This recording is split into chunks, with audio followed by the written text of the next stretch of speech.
Bapak-bapak, ibu-ibu sekalian yang saya cintai, pertama terimalah salam perguruan kita, hidup kebenaran kasih. Kita sudah sama-sama mendengarkan apa yang disampaikan oleh Pak Kus, kemudian Pak Darsono, ditambah lagi Pak Yitmo. Mudah-mudahan apa yang telah disampaikan bisa menjadi tambahan pengertian di dalam kita menggali nilai-nilai luhur di dalam hidup kita ini. Memang manusia dilahirkan di dunia ini untuk belajar. Begitu kita dilahirkan, kita dirawat oleh orang tua kita, diajarkan macam-macam hal dalam mendidik anaknya.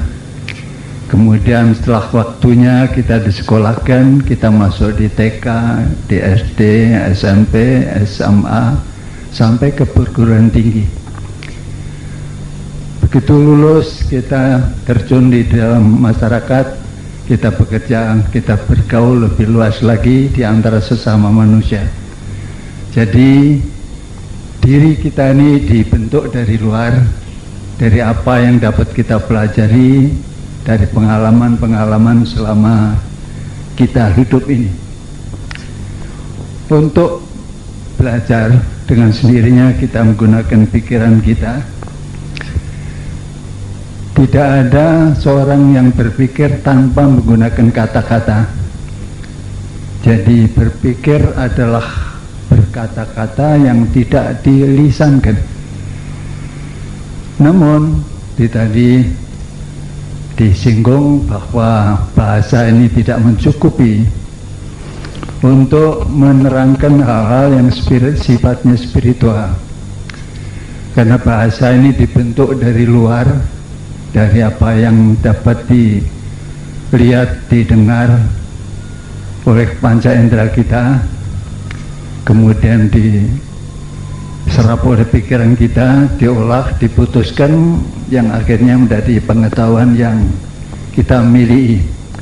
Jadi bahasa ini dibentuk dari luar. Maka untuk menyampaikan hal-hal yang sifatnya spiritual, yang lain daripada yang dikenal orang di dalam kehidupan sehari-hari, tentu bahasa tidak mencukupi. Untuk itulah Tuhan menurunkan ayat-ayatnya.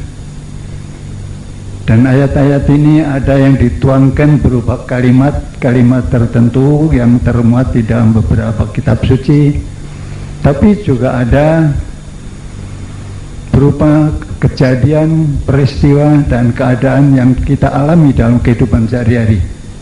Karena alam semesta ini juga dinyatakan sebagai alam syahadat.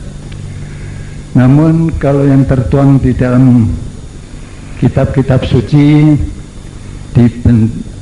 disampaikan dalam bentuk kalimat, namun yang ada di alam semesta ini adalah sifatnya bisu.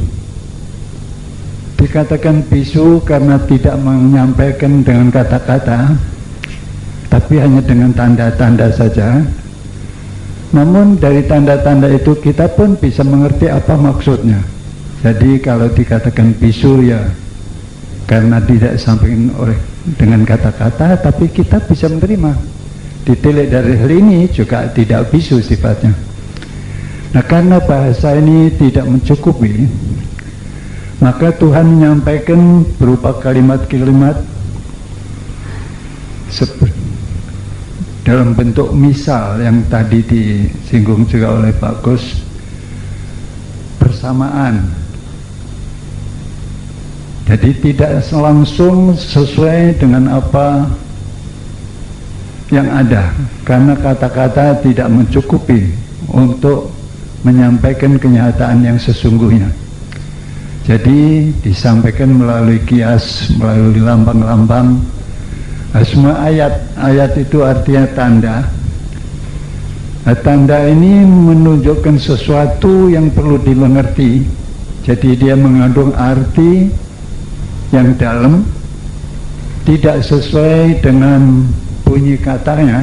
Nah, untuk itu kita harus merenung sambil mohon pada Tuhan apa yang dimaksud mengenai ayat tersebut. Umumnya orang hanya mengerti berdasarkan tafsir. Tafsir itu pendapat manusia. Pendapat kalau disetujui oleh segolongan orang disebut paham. Nah, paham inilah yang membentuk manusia di dalam golongan-golongan tertentu, di mana tiap golongan umumnya hanya menganggap benar apa yang ada pada golongan masing-masing. Ini yang menimbulkan dalam agama yang sama pun terdapat cerai-berai, dibagi di dalam beberapa golongan, di mana golongan yang satu bertengkar dengan golongan yang lain. Ini tidak lain karena mereka bersandar pada paham, pada tafsir. Yang kita butuhkan sebetulnya bukan tafsir, tapi takwilnya. Tafsir itu pendapat manusia. Nah, karena tidak ada ukuran untuk menentukan mana yang sebenarnya yang betul, kita hanya bisa mencapai kebenaran yang relatif. Nah, akhirnya terjadi perebutan kebenaran. Kalau kebenaran yang hakiki ini hanya satu, bisa dimiliki seutuhnya dan tidak bisa dibagi-bagi. Oleh karena juga tidak bisa diperebutkan. Nah, yang satu ini mutlak, ini sifatnya kekal universal. Ini yang tadi disinggung oleh Pak Darsono. Sesuatu yang langsung dari Tuhan itu cirinya adalah kekal universal dan mutlak. Ini pasti berlaku untuk tiap orang. Jadi kalau di dalam tulisan maupun di dalam ceramah-ceramah atau wawasan tertentu, kalau saya mengambil suatu ayat dari Al-Quran atau dari kitab Beda maupun dari Injil atau yang kitab lain, ini selalu yang sifatnya universal, yang berlaku untuk semua manusia. Jadi jangan melihat asal-usul dari kitab mana itu diambil, tapi lihat akan kebenaran yang ada di dalamnya. Itu benar apa tidak, berlaku untuk semua orang apa tidak. Kalau itu berlaku untuk semua orang, ya itu betul berasal dari Tuhan. Ini penting sekali, karena ayat ini mengandung isi yang perlu dimengerti. Jadi ibarat biji-bijian yang masih berkulit, perlu dikupas terlebih dulu untuk dinikmati isinya. Jangan ditelan dengan kulit-kulitnya, nanti malang di tenggorokan. Jadi perlu didalami lebih dulu apa yang dimaksud dengan Tuhan. Nah, arti yang sesungguhnya dari ayat itulah yang disebut takwil, sesuai yang dikehendaki oleh Tuhan, bukan pendapat manusia. Nah, kalau kita hanya bersandar pada pendapat yang akhirnya menjadi paham tertentu yang dianut oleh sejumlah manusia, mereka bukan menyembah Tuhan, tapi menyembah paham buatan sendiri. Nah, paham itu dalam bahasa asingnya isme, ya apa komunisme, apa isme apapun, itu yang dianut, diikuti selain dari ajaran Tuhan, berarti itu berhala. Jadi berhala itu tidak selalu bentuk arca. Itu yang ekstrim, untuk menunjukkan bahwa arca itu tidak bisa berbuat apa-apa, tidak bisa berbicara. Nah, ini ditunjukkan melalui arca. Tapi yang dimaksud berhala bukan harus arca, tapi apapun yang disembah selain Tuhan. Disembah di sini diikuti. Umumnya orang kalau berjalan tersandung batu, luka, apalagi agak parah, bukan Tuhan yang diingat lebih dulu, yang diingat adalah obat merah, mungkin dokter. Itu bukannya tidak boleh, tapi hendaknya yang pertama-tama didahulukan. Seperti waktu Jumat yang lalu diutarakan oleh Pak Tamimi, berilah prioritas pertama itu pada Tuhan. Tempat pertama di mana yang kita ingat itu Tuhan lebih dulu. Jangan yang lain. Yang lain itu boleh setelah Tuhan. Tuhan dulu, baru yang lain-lain. Itulah tauhid. Nah, tauhid di sini tidak cukup hanya diucap, tapi harus diwujudkan berupa persatuan, kesatuan di antara sesama manusia dengan menghilangkan perbedaan-perbedaan primordial seperti agama, ras, suku, dan lain sebagainya. Kalau masih membedakan yang lain, terbatas pada golongan tertentu, ini bukan tauhid. Ini demi kerukunan di antara sesama golongan. Jadi tauhid itu harus diwujudkan berupa persatuan kesatuan. Nah, persatuan kesatuan demikian itu ditinjau dari sudut Tuhan, Tuhan memerintah, ditinjau dari sudut makhluk ciptaan Tuhan semua, bukan saja manusia, tapi semua makhluk ciptaan Tuhan tunduk pada titik yang sama. Dan ini menunjukkan bahwa Allah yang satu adalah Allah untuk semua manusia. Jadi bukan sekedar mengucap la ilaha illallah, tapi tauhid harus diwujudkan sebagai suatu kenyataan. Karena kita kalau tidak menganut tauhid, nah, fungsi daripada aturan kejadian itulah untuk mewujudkan tauhid di dalam kehidupan sehari-hari. Dasarnya adalah kasih. Maka tadi disinggung oleh Pak Gus, mungkin membaca buku-buku agak sukar, mungkin membaca kitab suci juga tidak mudah, apalagi alam syahadat yang berupa alam semesta ini yang tidak dituangkan dengan kata-kata itu lebih sulit lagi. Maka peganglah penuh seutuhnya pada kasih. Tenaga dalam yang kita miliki, yang kita sebut tenaga dalam sejati, itu sesungguhnya juga tenaga kasih. Jadi kasih ini mempunyai daya yang menjadikan jagat raya ini. Itu mempunyai juga daya penyembuhan. Bukan saja itu, kalau nanti kita bisa mengembangkan, kita berjalan di kamar yang gelap pun, dari diri kita akan memancarkan cahaya yang menerangi melebihi dari cahaya lampu ini. Melalui kasih pun nanti, kalau dalam perkembangan lebih lanjut lagi, sampai sekarang masih belum bisa, tapi menurut para bijak itu bisa mengantar kita dari sini ke Surabaya misalnya. Melalui kasih tanpa kita ketahui kita bisa sampai di tempat tertentu. Ini saya singgung hanya sekedar menyampaikan bagaimana daya kasih itu bagi kehidupan kita. Karena kasih itu sebenarnya ya Tuhan sendiri. Nah, kita ini maka harus lebih luas pengertian kita tentang Tuhan. Tidak bisa digambarkan di dalam pikiran, tapi Dia Maha mengetahui. Dia Maha Kuasa.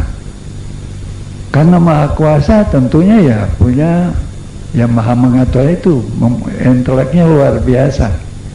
Dan kalau tidak ada daya, tidak ada artinya apa-apa. Nah, jadi gambarkan aja lah.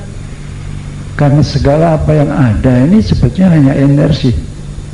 Tadi disinggung oleh Pak Kus, energi itu hanya atau mikrokosmos identik dengan jagat raya sebagai makrokosmos.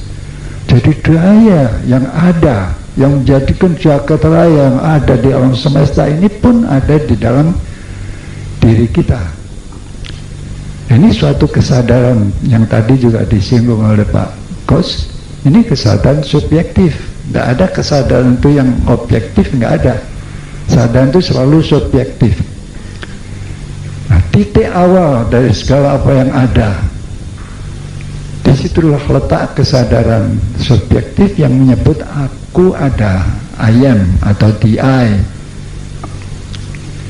Nah ini kalau tadi saya jelaskan, kita masing-masing ini diri kita dibentuk dari luar. Begitu lahir, dipiara oleh orang tua, dipelajari, kemudian sekolah, kemudian terjun di masyarakat, kita dibentuk dari luar. Kita masing-masing menganut agama tertentu, ini bukan buah pikiran kita sendiri, tapi karena dulu waktu kecil kita dibentuk di dalam lingkungan yang menganut agama tersebut, sehingga kita masing-masing pun menganut agama itu. Namun setelah kita dewasa, kita renung, nah baru kita berpikir, kalau itu baik ya tentu kita teruskan, kalau tidak ya bagaimana. Ini harus ada lanjutan. Kalau itu baik ya kita harus mengerti kebaikannya di mana, kita harus mengerti, sehingga tidak sia-sia kita menganut agama tertentu, harus tahu apa asas dan tujuannya. Jadi kita ini dibentuk oleh lingkungan, oleh pendidikan, oleh pergaulan, oleh macam-macam hal yang di sekeliling kita ini, apapun peristiwa kejadian yang terjadi. Namun jangan lupa, kita bisa belajar, bisa mengerti, bisa menarik kesimpulan dari hal-hal yang kita pandang, kita perhatikan, kita alami dalam kehidupan sehari-hari. Ini ada yang membuat kita bisa mengerti. Jadi diri yang dibentuk dari luar ini diri susulan. Sebelum diri yang dibentuk ini ada, sebetulnya kita sudah punya diri sendiri yang asal dari Tuhan. Yaitu kesadaran subjektif tadi. Kalau yang di alam semesta disebut kesadaran subjektif dengan ciri-cirinya yang universal. Yang ada di dalam diri ini adalah kesadaran subjektif yang diindividualisasi tanpa kehilangan keuniversalannya. Jadi tadi disebut oleh Pak Kus, energi itu satu, nah, akhirnya menjadi macam-macam tergantung untuk keperluan apa, kemudian diberi nama, dan semua kali mempunyai nama tertentu. Tapi kalau semua kali itu sampai di laut, dia akan kehilangan namanya, kehilangan dirinya sendiri. Lain halnya dengan kita. Kita manusia, kalau kita sampai satu dengan Tuhan, kita tetap mempertahankan kepribadian kita masing-masing. Jadi kita tidak kehilangan diri kita pribadi. Nah ini perlu, kalau kita berpegang pada kekal, perlu dimengerti, karena sekarang kita hidup di era globalisasi. Kalau kita tidak mengerti aturan kejadian, cara berpikir yang korek dan lain sebagainya, kita akan terhanyut oleh massa. Kita akan kehilangan kepribadian kita sebagai bangsa, dan ini jangan sampai terjadi. Maka selalu dianjurkan untuk mendalami ajaran-ajaran yang disampaikan di PS Pancadaya ini. Ini sebetulnya suatu reformasi spiritual, karena spiritual sebelum kita mengerti hal ini dihasilkan oleh pikiran-pikiran yang tunduk pada hukum relativitas.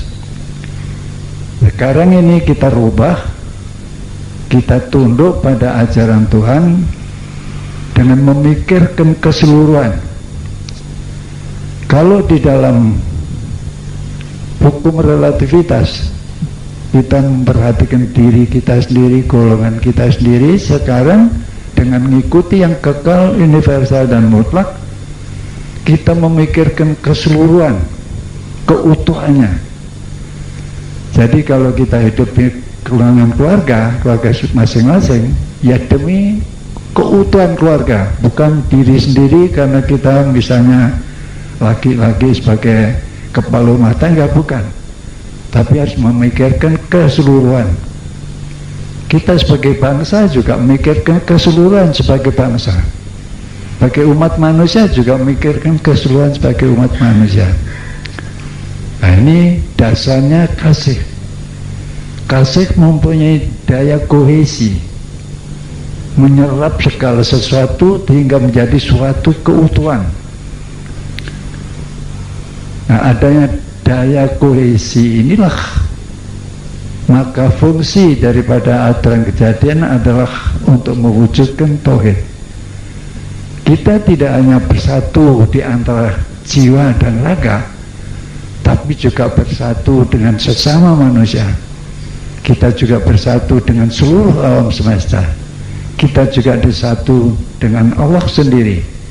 Karena seluruh alam semesta ini juga merupakan satu badan yang utuh. Sehingga kita masing-masing manusia ini merupakan, katakanlah, sel-sel di dalam suatu keutuhan tadi. Nah, tadi disebut oleh Pak Gus, sel pertama, andai kata belum ada apa-apa, sel pertama ini mempunyai ciri-ciri tertentu. Cirinya adalah hidup, menjadikan, menghidupkan, menghidupi. Nah, tiap sel yang datang kemudian, katakan itu anak beranak, anak cucu dan lain sebagainya, sehingga akhirnya menjadi jutaan sel yang membentuk badan kita ini. Tiap sel yang datang kemudian ini memiliki ciri yang sama daripada sel pertama. Cirinya tetap menghidupkan, menghidupi, hidup, menjadikan, sama. Sampai Pak Gus tadi bingung mana yang diberi nama ini. Semua sama. Nah, apa yang ada pada diri saya ada pada Anda masing-masing. Nah, itulah aku yang besar tadi itu, the I am. Jadi kalau kita berdoa semua aku dan sebagainya, ini sudah mencakup keseluruhan. Bukan aku diri sendiri ini, tapi juga keseluruhannya. Karena apa yang ada pada diri saya, ada pada diri Anda, ada pada tiap manusia. Makanya kalau kita mendoakan yang baik bagi orang lain, itu sama dengan mendoakan yang baik kepada diri sendiri. Begitupun kalau kita mendoa yang jahat terhadap orang lain, berarti kita berdoa yang jahat untuk diri kita sendiri. Nah, mengerti akan hal ini, tentu ada kontak batin. Kita boleh berbeda-beda, bentuk beda, rasnya beda, sukunya beda, pendapatnya beda, cara berpikirnya beda, tapi satu hal sama. Kita semua berasal dari sumber yang sama. Jadi kita semua adalah bersaudara, bukan saja di antara sesama manusia, tapi juga sesama makhluk ciptaan Tuhan. Nah, ini dasarnya kasih. Jadi kalau kita mengerti ini, Tuhan sifatnya imanen. Jadi kasih ini pun menembus segala apa yang ada, mengisi semua ruang dan waktu, ada di mana-mana, hadir di mana-mana, sehingga kita masing-masing ini hidup, bergerak-gerik ke sana kemari, bernafas di dalam kasih, bersama kasih. Jadi kita ini satu dengan kasih, jadi kita ya kasih juga. Nah, ini kalau kita mengerti hal ini, direnung, apa kalau andai kata ada penyakit yang ada pada diri kita, mudah-mudahan itu bisa lenyap dengan sendirinya. Karena ayatnya, di mana yang hak yang hadir, yang batil pasti lenyap. Jadi tidak salah kalau dianjurkan oleh Pak Gus tadi, pegang teguhlah pada kasih ini. Tapi kasih di sini maksudnya divine love, ya. Jadi tidak memandang bulu, unconditionally. Jadi tidak memandang apa orang miskin, apa orang kaya, orang berkedudukan, apa ini, semuanya mendapatkan kasih yang sama. Sama seperti halnya hidup. Hidup ini tidak bisa diukur besar kecilnya, volumenya. Misalnya tikus hidup, gajah hidup, Hidupnya besar yang mana? Nggak bisa kita mengatakan. Kalau bentuknya besar gajahnya, tapi kalau hidupnya sama aja. Nah, kasih ini pun demikian juga. Jadi kita ini diliputi oleh kasih. Tiap sel dari badan kita, di situ ada kasih. Pada tiap kegiatan kita, apakah itu fisik, apakah mental, emosional, mau apalagi spiritual, di situ kasih selalu menyertai kita. Bahkan kasih itulah yang membuat kita bisa berbuat sesuatu. Itulah Bapak-bapak, Ibu-ibu sekalian. Jadi karena gini, umbernya sama. Jadi kalau kita sama-sama mengikuti ajaran, yaitu aturan kejadian sebagai aturan hidup yang telah ditetapkan oleh Tuhan, itu refleksinya satu sama lain besar sekali, manfaatnya. Kalau kita misalnya besuk seorang sakit, kalau yang besuk itu orang lain, itu beda dengan orang yang sudah berpengertian seperti kita ini. Orang lain biasanya, waduh sakitnya apa, sudah berapa lama dan sebagainya. Nah, ini justru mengingatkan yang bersangkutan ini kepada sakitnya. Tapi kalau orang yang berpengertian, kita hidup, kita duduk bersama-sama dekat yang si sakit, kita mengirimkan radiasi kasih yang memancar dari diri kita masing-masing kepada si pasien. Kasih itu mempunyai daya penyembuh. Yesus dulu juga menggunakan daya kasih untuk penyembuhan para pasien. Jadi ini dayanya luar biasa. Bahkan orang yang belum dibangkitkan kemudian sering bergaul dengan kita, dia pun langsung tenaga dalamnya itu bekerja. Orang lain butuh pertolongan, datang kepada kita, padahal nggak ngomong apa-apa, hanya pancaran kasih aja. Pulang kalau sakit mungkin ya 90% sembuh. Kalau ada kesulitan mungkin langsung ada jalan keluarnya. Nah, itu mudah-mudahan demikian. Dan saya harapkan agar tiap anggota Pencendaya betul-betul dipelajari sebaik-baiknya, supaya terasa ada manfaat bagi dirinya, keluarganya, syukur bisa untuk menolong sesamanya.